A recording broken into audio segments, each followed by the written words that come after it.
علم ہنر امن و اخوت کو کرے عام، علم ہنر امن و اخوت کو کرے عام، عالم منبر کا ملے سب کو یہ پیغام، نفرت یہ مٹے دیپ جلے پیار و وفا کے، نفرت یہ مٹے دیپ جلے پیار و وفا کے، سنت قرآن کا رہے لب پہ سدانا، علم ہنر امن و اخوت کو کرے عام، علم ہنر امن و اخوت کو کرے عام، عالم منبر کا ملے سب کو یہ پیغام، عالم منبر کا ملے سب کو یہ پیغام۔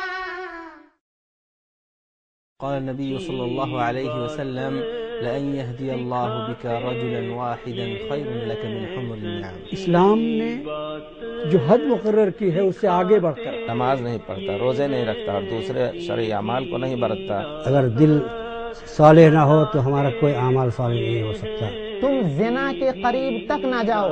اے مومنو، تم سب کے سب اپنے رب سے توبہ کرو۔ ایسی تمام باتوں کو جس سے عورت کی عزت اور حرمت متاثر ہوتی ہے اس پر بٹا لگتا ہے۔ جوش اور جذبات کی عمریں ہوتی ہیں، ان عمروں میں ان کے بہکنے کے اندیشے زیادہ ہوتے ہیں۔ کہ ایک انسان حلال کھاتا ہو، حلال کماتا ہو، وہ ایک جو کچھ بھی قرآن میں ہے اس کی عملی تشریح، اس کی عملی تفسیر اللہ کے رسول کی زندگی۔ وہی ایسی باتیں کیا کرتے ہیں جن کا حقیقت سے کوئی تعلق نہیں۔ رسول اللہ صلی اللہ علیہ وسلم نے فرما دیا کہ لا نبی بعدی، میرے بعد کوئی نبی نہیں آنے والا ہے۔ اپنے وقت میں تمام دنیا پر فضیلت عطا فرمائی۔ اللہ کی رسی کو مضبوطی کے ساتھ پکڑ لو، وَاعْتَصِمُوا بِحَبْلِ اللَّهِ جَمِيعًا وَلَا تَفَرَّقُوا، آپس میں تفرقہ بازی مت کرو۔ السلام علیکم ورحمۃ اللہ وبرکاتہ۔ الحمد للہ وکفى وسلام علی عباده الذین اصطفى، اما بعد،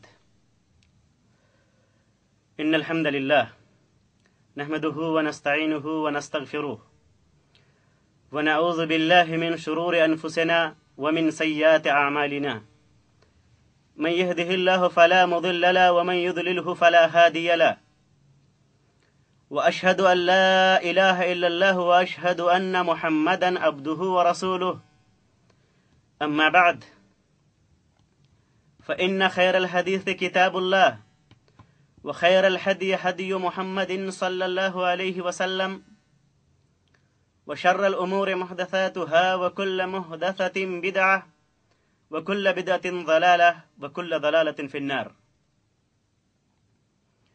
قال الله تبارك وتعالى في كلامه المجيد: أعوذ بالله من الشيطان الرجيم، بسم الله الرحمن الرحيم، ولقد بعثنا في كل أمة رسولا أن اعبدوا الله واجتنبوا الطاغوت۔ حضرات سامعین کرام، آج میری گفتگو کا جو موضوع ہے وہ ہے انبیاء کرام کی دعوت کا منہج۔ حضرات گرامی، اللہ تبارک و تعالی نے جو کچھ بھی پیدا کیا، یہ پوری دنیا، یہ پوری کائنات جو ہمارے سامنے ہے، اس کی تخلیق کا ایک خاص مقصد ہے۔ اللہ تبارک و تعالی نے قرآن کریم کے اندر اس مقصد کو وضاحت فرماتے ہوئے فرمایا کہ یہ پوری کائنات، یہ پوری دنیا اور دنیا کی یہ ساری چیزیں انسان کے لیے تسخیر کر دی گئی ہیں، انسان کی خدمت کے لیے بنائی گئی ہیں، انسان کے لیے ہیں۔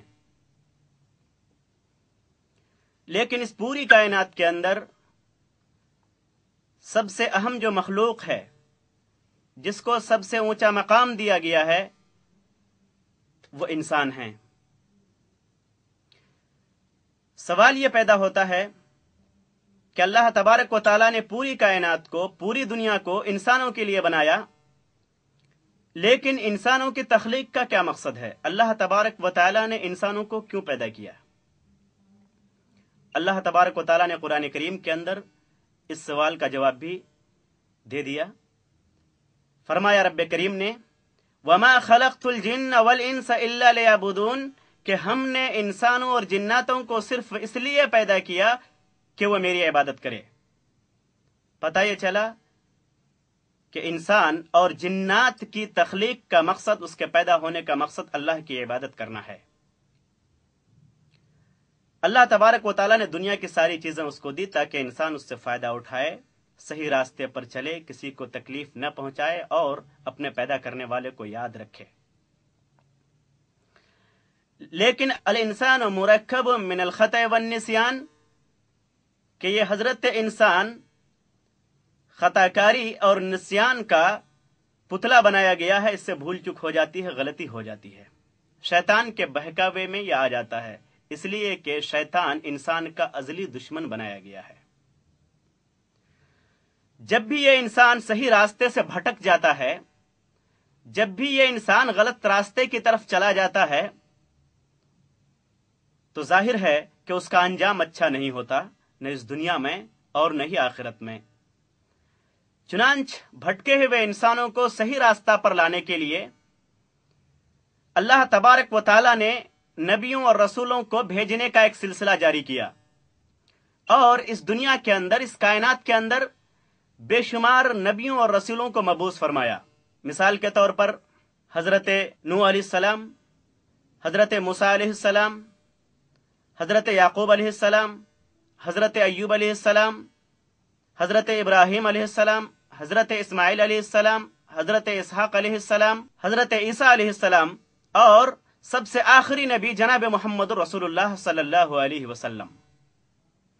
اس سے پہلے جتنے بھی رسول اور نبی بھیجے گئے وہ کسی ایک خاص قوم، خاص ملک اور خاص خطے کی طرف بھیجے گئے، لیکن جب جناب محمد رسول اللہ صلی اللہ علیہ وسلم کو اللہ تبارک و تعالیٰ نے بھیجا تو آپ کو پوری کائنات کے لیے، پوری دنیا کے لیے، تمام قوم کے لیے، عرب کے لیے، عجم کے لیے، گورے کے لیے، کالے کے لیے، ہر ایک کے لیے رسول بنا کر کے بھیجا، اور جناب محمد رسول اللہ صلی اللہ علیہ وسلم کی بعثت سے لے کر قیامت کے آنے تک اس پوری مدت کے لیے جناب محمد رسول اللہ صلی اللہ علیہ وسلم کو رسول بنا کر کے بھیجا۔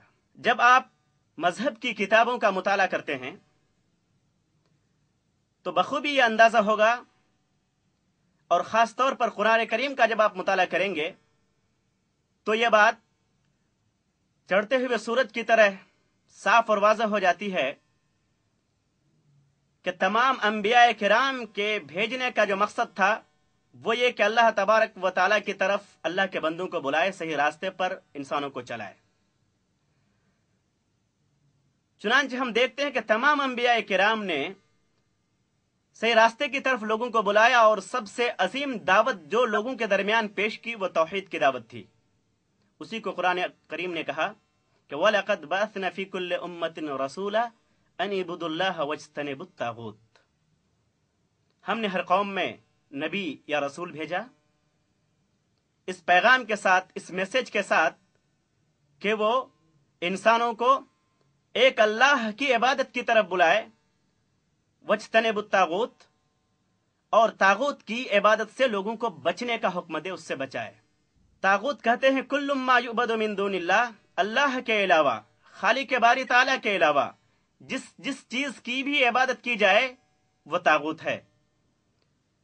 پتہ یہ چلا کہ جتنے بھی انبیاء کرام اور رسول اس دنیا کے اندر تشریف لائے، سب کی دعوت کا سب سے اہم بنیادی کردار جو تھا وہ یہ کہ توحید کی طرف لوگوں کو بلائے، ایک اللہ کی عبادت کی طرف لوگوں کو بلائے۔